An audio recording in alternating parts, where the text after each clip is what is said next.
尽管你我大多数都是跟着妈妈长大的，在同一个屋檐下生活了20多年，但对成为母亲这件事儿，其实你我并不了解。今天是母亲节，我想给你讲讲成为母亲的故事。看完这篇文章，或许你会对怀孕生子有更深的了解，也会更加懂得妈妈。决定成为母亲，是因为每次逛公园看到2、3岁的孩子摇摇晃晃地走着路，总想伸手抱抱他们，也好奇跟自己爱的人生的孩子到底他会长什么样子。于是她和老公开始备孕。因为有多囊卵巢综合症，她开始喝中药调理身体，看遍城里所有的大夫，忌口2年才怀上。得知自己怀孕的那天，她抱着老公喜极而泣。她身体状况不稳定，大夫让她打肝素，是一种保胎针，她就自己学打针，自己给自己打，对着肚皮每天都打。她开始发胖水肿，腿上一按一个坑，她肚子上长了妊娠纹，脸上长了斑，她不爱照镜子了，睡觉的时候怎么换姿势她都觉得不舒服。她开始关注很多妈妈群体，不自觉地在网上看小孩子的衣服，和老公商量，你说到底是买粉色的还是蓝色的。到了临产期，本来做好准备的她还是紧张，看了很多经验帖，还是忍不住害怕。她要生了，躺在医院病房的床上，护士给她备皮，做了很多次产检的她，在外人面前脱了很多次裤子，可还是会觉得不好意思。她忍受着开指的阵痛，时间如此漫长。她痛得没有知觉，可还是不能生。她走不了路，坐在轮椅上被推进待产室，没有穿裤子，下体裸露，弓着背蜷缩着，在那儿等着男麻醉师来给她打无痛救命。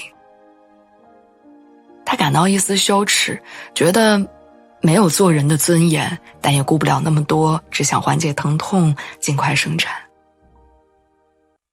终于她进了产房，每一步都按照大夫的指示来做着，可还是侧切了，孩子出生了。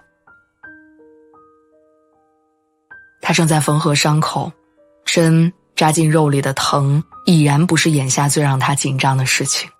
她只想看看自己精心呵护了这么久的孩子，他是否健康。她被推回病房，她以为生完孩子就解脱了，可是没一会儿，护士进来帮她开奶，她疼得龇牙咧嘴，几乎叫了出来。护士说，你当妈这点疼算得了什么？后来她终于回到家，花了1个月的工资找了月嫂伺候月子，妈妈婆婆轮番照顾她。为了孩子，她吃了自己不爱的肥肉，她还是很胖，不愿让老公碰她。在她成为母亲的190天里，她没有睡过任何一个整觉，只要孩子要吃奶，不管几点都得起床。等孩子睡了，她已经不困了。因为母乳喂养，她乳头破裂严重，形容那种疼的时候，她说是钻心的痛。她说生产过程当中子宫和膀胱脱垂，生完孩子之后打喷嚏、原地跳跃、跑步都会漏尿。她说尽管她已经非常严格的控制饮食，可是她的肚皮还是松了，胸型也变得没有从前好看。她脱发严重，无痛麻醉留下了腰疼的后遗症，就连近视的度数都比生产前高。因为照顾孩子许久不上班，她觉得自己和这个社会还有身边没有孩子的同龄人彻底脱节。我问她，你有没有后悔过这么早生孩子？她说不后悔。她不想让自己的孩子有一天知道她的母亲有过后悔的念头。我问他养孩子难吗？他说难，但看到孩子每一天都在长大，觉得再难也能撑住。而我前面讲的这个他，不是某个人，而是诸多成为母亲的人。以上讲述的这些片段细节，只是他们在成为母亲之后经历的九牛一毛。怀孕的波折，生产的疼痛，养育的辛劳，无法用一篇文章描述清楚。母亲这个身份的含义和重量，只有在自己当了妈妈之后，你才能真正懂得。成为母亲，不仅是角色的转变，由此产生的心态的变化，生活的不同，都紧随其后与之相伴。我问他有什么想和还没生孩子的女孩分享的，他说一定要爱自己的妈妈。这个世界上谁都有理由不照顾自己的孩子，但妈妈没有。这个世界上很多身份都可以改变，唯独父母不行。今天是母亲节，祝天下所有成为母亲的人节日快乐。